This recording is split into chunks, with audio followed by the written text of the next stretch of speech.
Ciao a tutti, pace e illuminazione, bentornati su questo canale, La Via del Sutra del Loto, un canale dedicato al Sutra del Loto e al buddismo di Nichiren.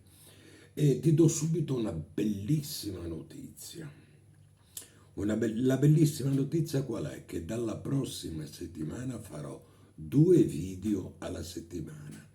Uno interamente dedicato alla spiegazione del Gosho, all'esegesi del Gosho, e l'altro dedicato al Sutra del Loto, quindi all'esegesi, alle spiegazioni del Sutra del Loto. È una cosa che non è mai stato fatto, specie nel nostro paese. Molti di voi mi mandano commenti dicendomi dove posso trovare dei Gosho, non capisco il Gosho, come si fa a capire il Gosho, parla del Gosho, altri mi dicono del Sutra del Loto e via discorrendo. Ti dico già che per me è un impegno enorme, però la mia missione è quella di cercare di aiutarvi a fare questa pratica, di aiutarvi a capire Nichiren, di aiutarvi a capire il Sutra del Loto. Molti di voi, insomma, si ritengano praticanti, devoti del Sutra del Loto e di Nichiren, ma non lo sono. Non lo sono perché siete stati, diciamo, assunti, chiamiamolo così, no? Siete stati chiamati a fare questo tipo di pratica da chi non ha altre mire, altre cose, no? Vi sono state dette alcune cose che nella realtà non sono così, sono cose che se continuate a farle, e lo so che le fate, e vi porteranno a stare male e vi porteranno a non capire assolutamente niente. Si parlava di Gosho, no? Il Gosho perché è importante? Il Gosho è importante perché leggendo il Gosho tu capisci qual era l'intenzione di Nichiren, no? Cioè capisci la sua dottrina, il suo modo di fare, no? E di dire. Nel Gosho, se tu leggi il Gosho, non troverai mai scritto uno scopo davanti al Gonzon, e i benefici e cose del genere. Lui nel Gosho non ne ha mai parlato e non l'ha mai fatto. Lui nel Gosho pregava solo e esclusivamente per la sua salute e per la salute dei suoi discepoli. Quante volte noi leggiamo nel Gosho che gli viene chiesto di pregare per la tale persona, per la sua salute. Non ha pregato per sé, per avere, voglio dire, cerchiamo di essere persone adulte, cerchiamo insomma, come si fa a credere a determinate cose, credimi, non lo so. È per questo che ti dico questo, perché mi sono reso conto, mi rendo conto che io farò l'esegesi del Gosho, farò l'esegesi del Sutra del Loto, però qua mancano le basi, no? E le basi quali sono? Cioè, eh, innanzitutto rendersi conto che Nichiren era un monaco, anche se a voi vi è stato detto che i monaci sono tutti ladri e diavoli, no? Nichiren era un monaco. Nichiren non ha mai parlato né di benefici, non ha mai parlato di mettere scopi davanti al gonzo, non ha mai parlato di questo genere di cose. Nel Gosho tu non lo troverai mai, eppure ci hai creduto e ci credi. Per me se ci vuoi credere, continua a crederci, non c'è nessunissimo problema. Per me non è un problema mio, è un problema tuo. Il problema tuo è perché? Perché se tu continui così andrai a dare delle testate contro i muri, non otterrai nulla da questa pratica. E questa pratica è una pratica molto bella, molto potente, ma se fatta con l'atteggiamento giusto. Il Daimoku ti deve portare ad essere una persona migliore, non ad avere qualcosa di più. Nichiren ha fatto una vita di stenti.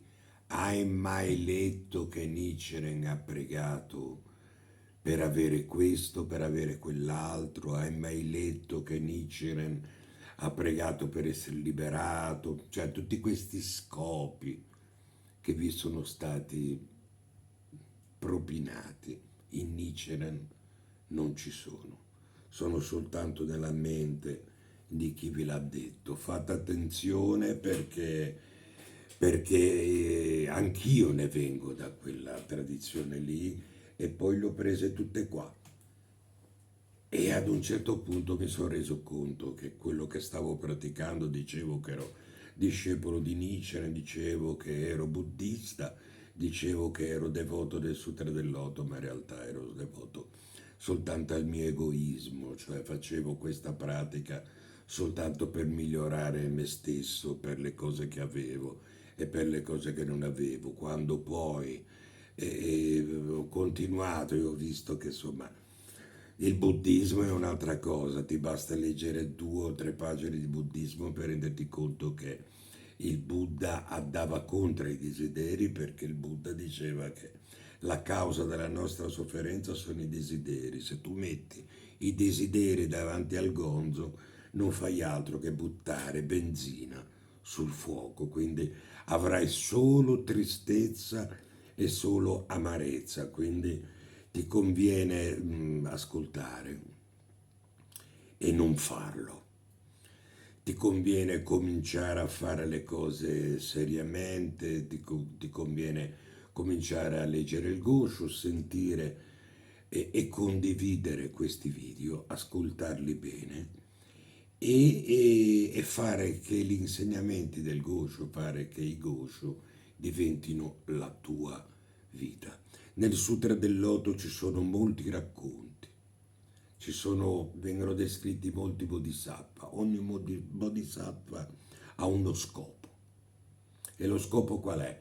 Quello di farti capire un frangente della tua vita. In questa esegesi noi analizzeremo tutti i bodhisattva e tutti gli insegnamenti che ci sono nel sutra e così finalmente spero, mi auguro davvero, credimi, io ti dico queste cose con la tristezza nel cuore perché non so come si possa credere a determinate cose così folli, così incredibili, cioè,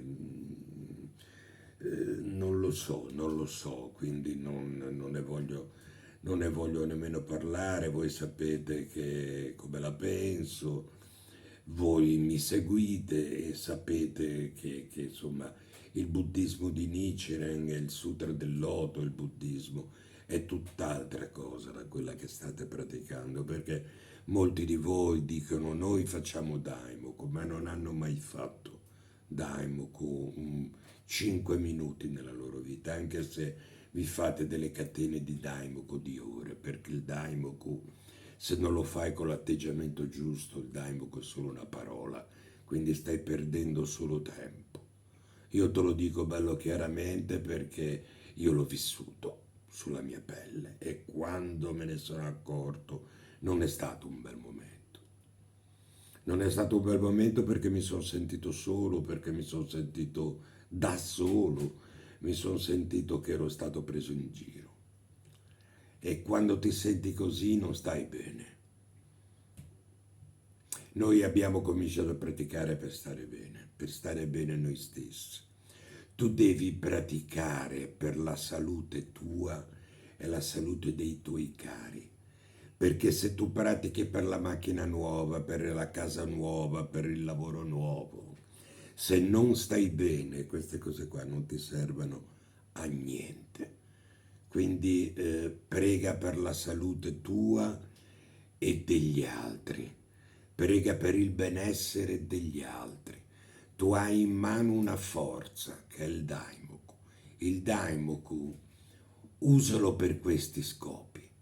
Usalo perché le persone abbiano da mangiare tutti i giorni, perché non tutti hanno da mangiare 2 volte al giorno. Quindi se sei fortunato, come sono fortunato io, fai daimoku per ringraziare il Gonzon per tutto questo. Quando vai davanti al Gonzon chiedi scusa per tutti i tuoi errori, per tutta la tua, per il tuo egoismo, per aver praticato, per avere questo, per avere quell'altro, perché sono follie che non appartengono al Sutra del Loto, non appartengono al buddismo e soprattutto non appartengono a Nietzsche. Ecco, ti ripeto, nel Gosho tu non leggi mai tutto questo, eppure ci avete creduto e continuate a crederci. Io vi voglio dire queste cose perché tengo a voi, perché ci tengo ad aiutarvi. Se sono qui è per aiutarvi, non ho nessun altro scopo, io non faccio proselitismo per nessuno, nessuno sa.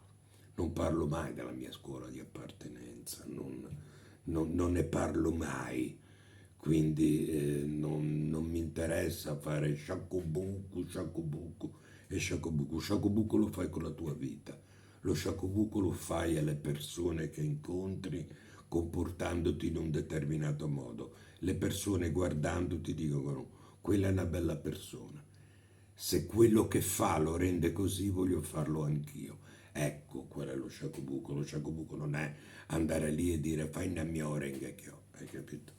Perché anche un pappagallo può dire Nammyo Renge Kyo, ma non sta facendo il daimoku. Quindi io sento molti pappagalli, sento molte persone che si credano questo, ma non lo sono. So che questo video qua mi tirerà dietro delle critiche, perché siete impallati e non ce la fate a capirle le cose, perché se ce la faceste a capire forse ve ne sareste già andate, forse fareste delle cose diverse. Io comunque il mio scopo è quello di aiutarti. Il mio scopo è quello di dirti come farle le cose e nel modo giusto, per non farti stare male, perché se le fai nel modo sbagliato tu non stai facendo daimoku, tu stai offendendo il daimoku e stai offendendo il sutra del loto e non sono cose belle, no? Causa-effetto, le cause che metti non sono belle cause, quindi fai attenzione, fai le cose fatte bene. Ogni volta che fai daimoku e prega dentro di te per il benessere delle persone, per il benessere della tua famiglia, per la tua salute, per la salute delle persone che ami, perché tutta questa violenza che sentiamo nel nostro paese non ci sia. Fai qualcosa di concreto, no? Se credi davvero che il daimoku sia potente, usalo per queste cose, non per il tuo egoismo, per le tue cose, per avere questo, per avere quest'altro. Guarda, queste sono balle che ti ha raccontato, ma non avviene così, altrimenti Nietzsche ne si sarebbe messo lì e sarebbe diventato lo shogun. E invece ha fatto una vita di stenti, non mangiava una volta al giorno, non c'aveva nemmeno da bere, cioè è stato incarcerato, è stato esiliato, cioè voglio dire, perché lui non ha usato tutto questo per questo? Cerca di pensarci un po', dai. Dalla prossima settimana, mi raccomando, 2 video, uno dedicato al Gosho e l'altro al Sutra del Loto. Ciao a tutti, pace e illuminazione.